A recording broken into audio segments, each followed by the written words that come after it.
ആദിയുഷസ്സിൻ വിജയ പതാകയിൽ വീശിയ കുളിർക്കാറ്റേ, തീനാവുകളാൽ പറന്നിറങ്ങിയ ധീരോദാത്തതയേ, വരണേ തിരുസഭയിൽ ഇനിയും തീവിതറാ പുതിയൊരു അഭിഷേകം തരണേ പ്രേഷിതരിൽ.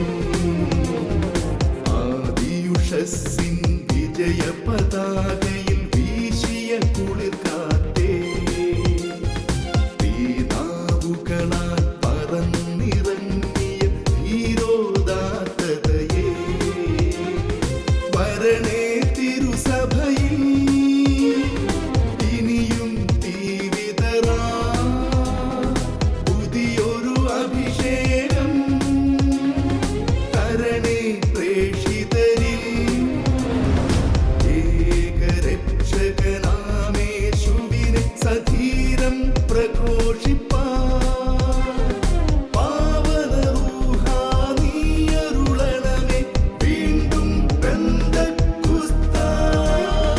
അത്ഭുതങ്ങൾ അടയാളങ്ങൾ ഇന്നും സാക്ഷ്യം നൽകാൻ ദൈവപിതാവേ നീ പകരണമേ വീണ്ടും പെന്തക്കുസ്താ, വീണ്ടും പെന്തക്കുസ്താ. വീണ്ടും പെന്തക്കുസ്ത. ഹല്ലേലൂയ. എൻ്റെ സഹോദരി സഹോദരങ്ങളെ, പെന്തക്കുസ്തയ്ക്കായി നമ്മളെല്ലാവരും പ്രാർത്ഥിച്ചൊരുങ്ങിക്കൊണ്ടിരിക്കുകയാണ്. 19-ാം നൂറ്റാണ്ടിൻ്റെ അവസാന നാളുകളിൽ സഭയെ നയിക്കുവാൻ പരിശുദ്ധാത്മാവ് നിയോഗിച്ച മാർപ്പാപ്പയായിരുന്നു ലയോ 13-ാമൻ മാർപ്പാപ്പ. സഭയ്ക്ക് വളരെ അനുഗ്രഹീതനായ മാർപ്പാപ്പയായിരുന്നു ലയോ 13-ാമൻ. ഒരു ദിവസം പരിശുദ്ധാരൂപിയുടെ ഒബ്ലേറ്റ് സിസ്റ്റേഴ്സ് എന്ന് പറയുന്ന സന്യാസ സമൂഹത്തിൻ്റെ സ്ഥാപകയായ, ആ നാളുകളിൽ വളരെ വിശുദ്ധിയോടെ ജീവിച്ച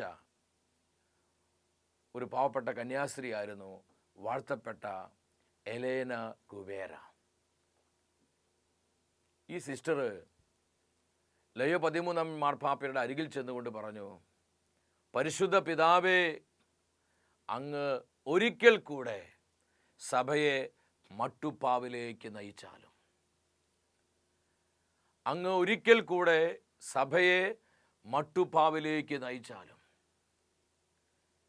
ഈ മട്ടുപ്പാവിൽ വെച്ചാണ്, മാർക്കോസിൻ്റെ മാളികമുറി എന്ന് നമ്മൾ പറയുന്ന സയ്യൻ ഊട്ടുശാലയിൽ വെച്ചാണ് ശിഷ്യ സമൂഹം പരിശുദ്ധാത്മാവിനാൽ നിറയപ്പെട്ടത്. അവർക്ക് പെന്തക്കോസ്ത് അനുഭവം ഉണ്ടായത്.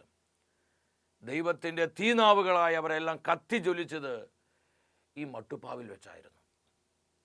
അപ്പോസ്തല പ്രവർത്തനങ്ങൾ 1-ാം അധ്യായം 4-ാം തിരുവചനം.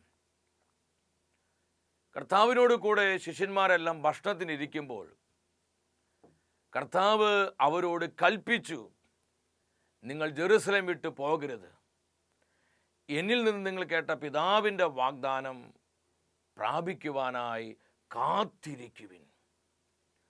കർത്താവിൻ്റെ വാക്ക് നമ്മൾ ശ്രദ്ധിക്കണം.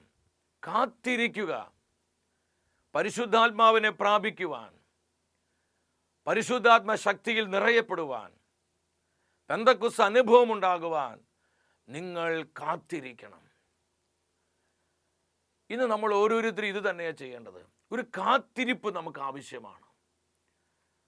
പരിശുദ്ധാത്മാവിൽ നിറയുവാനും പെന്തക്കോസ്തയുടെ ശക്തിയിൽ നമ്മളെല്ലാം നയിക്കപ്പെടുവാനുമായി. പലപ്പോഴും ഇന്ന് നമ്മൾ ഓടിക്കൊണ്ടിരിക്കുക. ഓട്ടം വളരെ നല്ലതാണ്, പക്ഷെ കാത്തിരുന്ന് ആത്മശക്തി നമ്മൾ പ്രാപിക്കണം. കർത്താവ് പറഞ്ഞു, നിങ്ങൾ ജെറുസലേം വിട്ടു പോകരുത്. എൻ്റെ സഹോദരി സഹോദരങ്ങളെ, നമ്മുടെ തിരക്കുകളൊക്കെ അല്പം മാറ്റിവെച്ച് പരിശുദ്ധാത്മ അനുഭവത്തിനു വേണ്ടി, പെന്തക്കോസ്തയുടെ ശക്തിയിൽ നിറയപ്പെടാൻ വേണ്ടി നമ്മൾ ഓരോരുത്തരും ആത്മാവിൻ്റെ തീനാവുകളായി കത്തിജ്വലിക്കുവാൻ വേണ്ടി ഈ പെന്തക്കോസ്ത് തിരുനാളിന് ഒരുക്കമായി നമ്മളങ്ങ് ഒരുമിച്ച് പ്രാർത്ഥിക്കുകയാണ്. ഈ ഒരു ആഗ്രഹം നമ്മുടെ ഹൃദയത്തിലുണ്ടാകണം. പരിശുദ്ധാത്മാവെ, ഒരു പുതിയ പെന്തക്കോസ്ത സഭയ്ക്ക് നൽകണമേ. പെന്തക്കോസ്തയുടെ ശക്തിയിൽ തുറന്നുള്ള നാളുകളിൽ പരിശുദ്ധാത്മാവേ അവിടുന്ന് സഭയെ നയിക്കണമേ. ഇതിനു വേണ്ടി കാത്തിരിക്കുവാൻ ആഗ്രഹത്തോടെ, സമർപ്പണത്തോടെ, തീഷ്ണതയോടെ, ഹൃദയനുറുക്കത്തോടെ പ്രാർത്ഥിക്കുവാൻ എൻ്റെ പ്രിയപ്പെട്ടവരെ നമുക്ക് സാധ്യമായാൽ പെന്തക്കോസ്ത തിരുനാൾ സഭയ്ക്ക് ഒരു പുത്തൻ കൃപയുടെ, ഒരു പുതുബലത്തിൻ്റെ, പുതിയ ശക്തിയുടെ അനുഗ്രഹമാക്കി പരിശുദ്ധാത്മാവ് മാറ്റും.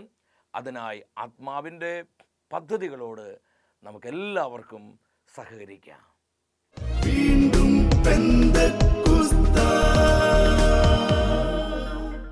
പരിശുദ്ധാത്മാവേ എഴുന്നള്ളി വരണമേ.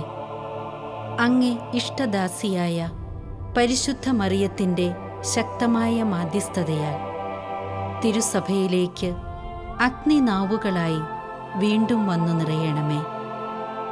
കർത്താവിൻ്റെ രണ്ടാം വരവിനായി ലോകത്തെ ഒരുക്കുവാൻ സഭയെ ബലപ്പെടുത്തിയാലും അങ്ങ് എല്ലാം കാണുന്നുണ്ടെന്ന ദൈവഭയത്താൽ ഞങ്ങളെ നിറയ്ക്കണമേ. സഭാമക്കളായ ഞങ്ങളെല്ലാവരും എന്നും കർത്താവിൻ്റെ മഹത്വത്തിനായി അധ്വാനിക്കുവാൻ കൃപ നൽകണമേ. ആമേൻ.